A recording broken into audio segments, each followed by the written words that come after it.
আমি তোমাকে MacBook pro আনতে বলছিলাম। হ্যাঁ আমি আনছি তো। এটা ম্যাকবুক ইয়ার। আমি তো আমার বন্ধুকে জিজ্ঞেস করছি, ও বললো যে এয়ারটাই হচ্ছে লেটেস্ট, মেয়েদের জন্য নাকি এটা খুব আদর্শ। আমি তোমাকে বারবার ডিটেলসে বলে দিছি এটার দাম বেশি আর এটার দাম কম। না হচ্ছে যেটা লেটেস্ট যত টাকা লাগে সেটাই দিবি, ও এটাই দিছে। তোমার সাথে না আমার রিলেশনটা কন্টিনিউ করাই টাফ হয়ে যাচ্ছে, পারতেছি না। প্রতিবারই তো জিনিসপত্র নিয়েই যাও, ভালোর জন্য ভালো কিছু করলাম, একটু সমস্যা। ওটা বাজে আবার আইফোন আনছো? এই যে আইফোন 6 প্লাস এটা চলে? বন্ধুদের আনাইছি, ওটা নাকি চলে, ক্যামেরা ফাংশন সবকিছু একদম ঠিকঠাক আছে। আমি তোমাকে বলছি 11 প্রো এর কথা। ও তো আমাকে বললো এটাই ভালো, ও তো বললো যে এটাই কম দামের মধ্যে। মানে টাকা খরচ করতে চাও না না, মানে ভালোবাসতে নাকি অনেক টাকা খরচ করে মানুষ।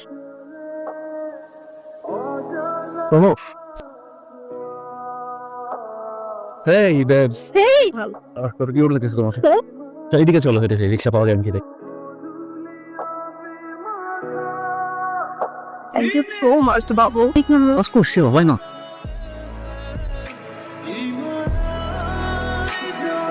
যাও, তোমাকে মুক্ত করে দিলাম, যাও। আরে ওটা বুঝতেছ, তো কি হয়ে যাবে, আমার কি হবে? যেটা ঘটেছে সেটা ভুলে যান, দেখবেন আপনার জন্য ভালো কিছু অপেক্ষা করছে। আর বিয়ের শাদী সবকিছু থেকে নির্ধারণ করা। আমি কি আপনাকে বোঝাতে পেরেছি?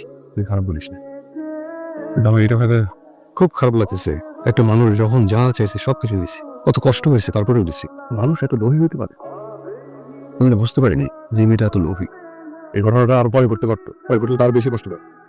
আর এটা ভেবে ভালো লাগতেছে, দেখ বেঁচেই গেছি। এখন যাতে সম্পর্ক যার সাথে ও বলে বিপদ, ছেলেটার জন্য মায়া লাগতেছে। আমি আর প্রেম ভালোবাসার মধ্যে নাই, তাই কখনো কোনো মেয়ের দিকে তাকাবো না। খুবই অপমানিত লাগতেছে, নিজেকে ছোট ছোট মনে হচ্ছে। বুঝলি না বাপ, তুই গেট খুলতে পারিস? আমি প্রিয়ন্তী। আপনি অন্যদিকে তাকিয়ে কথা বলছেন কেন? এই সমস্যা আছে আর কি? আমার ইনসাল্টই লাগছে তো তারপর। না অসুবিধা নেই, ইনসাল্টে কি হচ্ছে তো আপনি বলে ফেলুন কেন এসেছেন। ভাড়া তুলতে আসছি। রবিবার দিন আমি টাকা তুলে দিয়ে দিব, ঠিক আছে? ঠিক আছে, আমি বাপিকে ডেকে দিচ্ছি, আপনি বাপির সঙ্গে কথা বলুন। কি প্রবলেম? এই লোকটার কি সমস্যা? কি কি মানসিক সমস্যা আছে? চিন্তা করছে দুই মেয়ের দিকে তাকাবে না। ভাড়াটা কিন্তু উপরে পাঠিয়ে দিবেন। হ্যাঁ আচ্ছা ভাড়াটা কালকে পরশুর মধ্যে উপরে পাঠিয়ে দিবেন, তাহলেই হবে।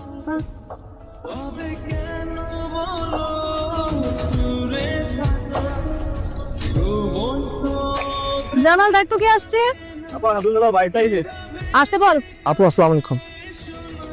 বসু। আপু এই মাসে ভাড়াটা দিতে আসছি না। তোমার ভাই কই? ভাইয়া তো বাসায়। আমার কাছে তো আসলে ডায়েরিটা নাই যেখানে আমি ভাড়াগুলো লিখে রাখি। এমন হতে পারে এখন যদি ভাড়াটা নিয়ে হয়তো কাজ করি, আমি নিচে আরেকটা তালার ভাড়া এমনি তুলতে যাবো, তখন একবারে তুলবো না। আচ্ছা ঠিক আছে, তো যাই তাহলে আমি কেমন?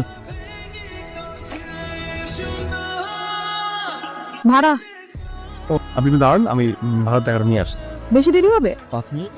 তাহলে আমি ভিতরে এসে বসি। না না না, কি পুরুষ আমি, আপনি একটা মেয়ে, মানে ব্যাচেলর দুজন থাকে এখানে, আপনি কেন ঢুকবে? আমি যাবো, ঠিক আছে? রিসাইট না, আপনি এরকম ওদিক তাকিয়ে তাকিয়ে কথা বলেন কেন সবসময়?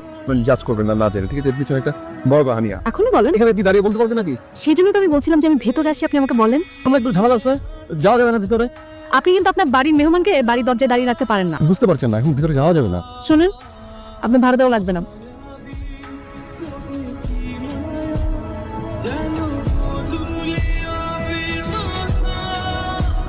এই যে তো ছাদে কি করছেন? আসলে দিনের 2টো বাজে। জি? আমি আসলে ভুলে গেছিলাম, আমি বা হাতে ঘুরে ঘুরে দেখতে যে 3টা 3:30 বাজে। আমি ছাদে আসি আমি একটা। কেন কেন আসি? চাঁদ দেখতে। হ্যাঁ, তোর জন্য 3:30 বাজে চাঁদ ওঠে?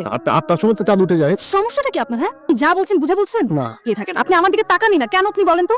আমাকে ডিস্টার্ব করছে জিনিসটা। কি কাহিনী একটু পুরোটা আমার দিকে চোখের দিকে তাকিয়ে খুলে বল। তো ঘটনা যেটা সত্য ঘটেছে আমার সাথে সেটাই তো বলবো। কিন্তু আমার না আপনার চোখের দিকে তাকিয়ে কেমন কেমন জিনিস লাগছে আপনার। একটু কষ্ট করে হলো বলুন। আমার একটা প্রেম ছিল, প্রেমে আমি ছেড়ে গিয়েছি।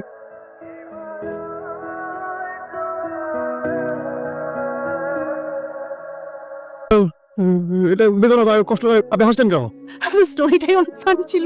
আসলে সব মেয়েরাই একই রকম, বাকি আরো আছে, এখন বলবো না, পরে বলবো। আসি, আসসালামু আলাইকুম। কেন সে? এই যে কোথায় যাচ্ছেন? আর অফিসে যাচ্ছি। আর এইভাবে দেখার কিছু নাই। তো আপনার অফিস কোথায়? উত্তরা 10 নম্বর সেক্টর। আমি না এদিকে যাচ্ছি, চলেন একসাথে যাই। আর কি আশ্চর্য ব্যাপার। আচ্ছা আপনার নাম্বারটা দেন তো। কেন আমার নাম্বার দেবো? নাম্বারটা হারিয়ে গেছে, আপনি আপনার নাম্বারটা দেন। 1700। একটা মিস কল দিচ্ছি, প্রিয়ন্তী নামে সেভ করেন। আশ্চর্য ব্যাপার তো। কেমন আছেন লজ্জা কুমার? এটা আবার কেমন মা? আপনার জন্যই না আমি ঠিক আছে। আপনি ইন্টারভ্যালের পরে কাহিনীটা বলেন। কোনো কাহিনী নাই। একদম গুণিতা করবেন না। আর আমার রাগ উঠে যাচ্ছে, কিন্তু আমার রাগ ওঠার আগে আপনি পুরো কাহিনীটা আমাকে বলেন। মানে যে মানুষটার সাথে আমার সম্পর্ক ছিল, ও আমার জীবন থেকে চলে যাওয়ার পর সবকিছু কেমন জানি এলোমেলো হয়ে গেছে। আপনি একজন ব্রিলিয়ান্ট ডিজাইনার, আপনার অফিসের কাজে কোনো মন নেই, কি হয়েছে আপনার? আসলে হয়েছে কি, সত্যটা বলি, হ্যাঁ, সত্যটা আমি একটা প্রেম করেছিলাম, প্রেম করে ধরা খেয়েছি স্যার। আমাদের মধ্যে সম্পর্ক নেই, কিন্তু এই ঘটনা আমার সাথে ঘটেছে বহুবার। আপনাকে মেনে নিতে হবে। আপনি 7 দিনের ছুটি নেন, তারপরে সুন্দর মতো কাজ করেন। বিষয়টা হচ্ছে আপনাকে সুন্দর মতো অফিসে কাজ করতে হবে। জি স্যার। যদি না করতে পারেন আপনাকে চাকরিচ্যুত করা হবে। এখন আপনি আসেন।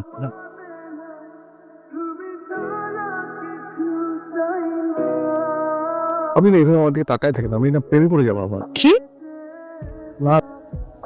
এই যে হাসছেন আপনি, আমার সাথে যে একটা অঘটন ঘটেছে সেটা শুনে আপনি হাসেন। আমি হাসবো, আপনি বলেন। মেয়েটা না এত লোভী, কি ওই যে আমার ছোট ভাই ওর সাথে কথা বলে ডিসাইড করলাম, আমি তাকালে যদি প্রেমে পড়ে যাই, এবং তাকাবোই না, এই গল্প এতটুকু শেষ। আমরা যেখানে আসলাম, আমরা কি ফ্রেন্ড? আমি তোর সাথে আমার যায় নাকি? আপনার আজকে তো আমাদের বন্ধুত্ব হলো, এই জন্য। আমরা তো এখন বন্ধু। আমরা তো এখন তুমি সম্পর্কে যেতে পারি না। আবার একটা কথা বলতেছেন, কি একটু বিপদে পড়ুন।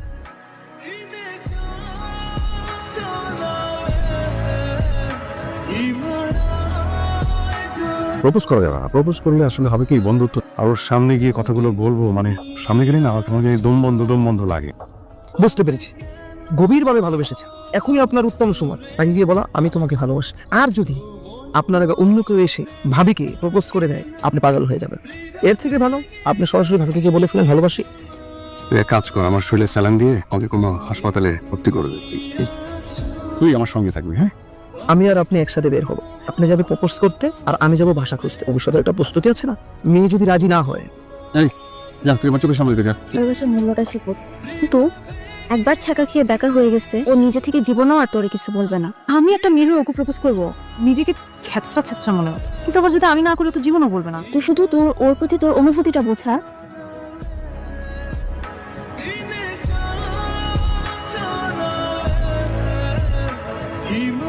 হ্যালো, আপনি কেমন আছেন?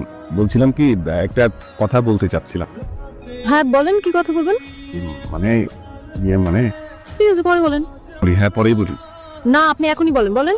সন্ধ্যায় বা রাতে বা যে কোনো একটা সময় কি সামনাসামনি একটু দেখা করা যাবে? মানে বাইরে কোথাও যেতে চাচ্ছিলাম। ঠিক আছে। শরীরের প্রতি খেয়াল রাখবেন। ফোন কেটে দিয়ে তুই জোরে কথা বলতে পারিস। দেখা করতে বললো। গত 20 মিনিট ধরে এখানে বসে আছি, কিছু বলবেন না? আপনি কেমন আছেন? এটুকু সময়ের মধ্যে আপনি আমাকে 10 বার জিজ্ঞেস করছেন। এটাই বলতে চান আপনি? পানি খাবো। ওইটার একটা পানি ফোন করছে কেন? তাহলে কি আমি বলে দেবো কিনা ভাবে হোক ওকেই বলতে হবে, কিন্তু আমি না বললে তো জীবনেও বলবে না। এই আর বলতে হবে না।